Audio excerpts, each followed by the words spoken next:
something that could make sense. They hate when I keep dreaming I'll be famous, but I don't give a fuck, I'ma keep chasing.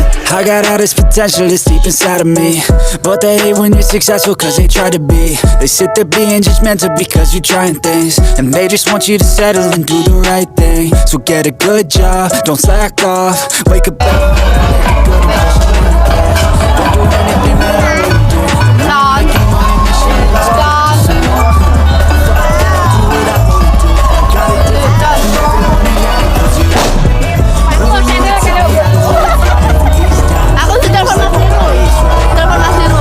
figure out what else will succeed, and then invest all of my time into that and proceed.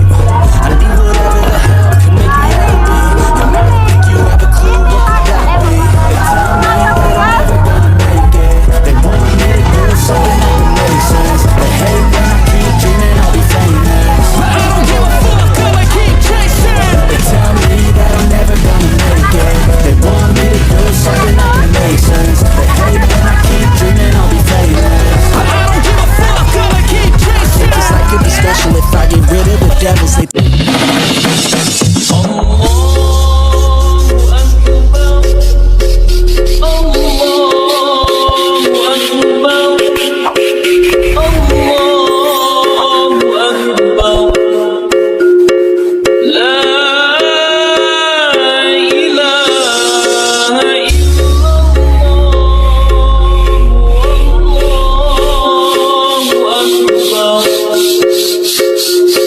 Allah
kurang tepung biji support bang rosok air pasma rumah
Divana Project Remix.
Divana Project Remix.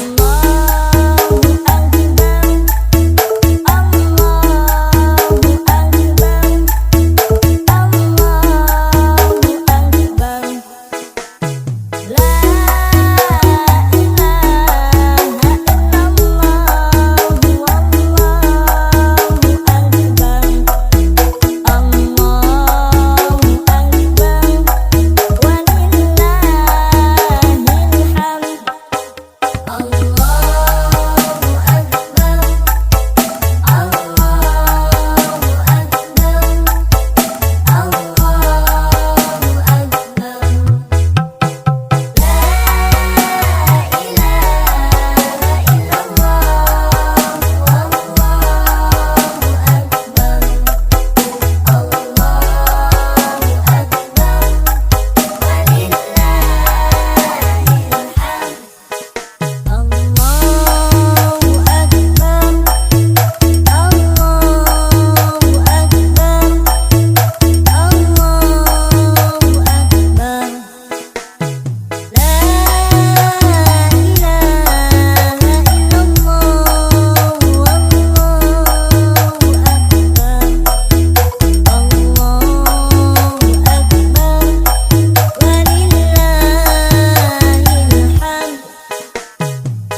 wal faizin. Mohon maaf lahir dan batin.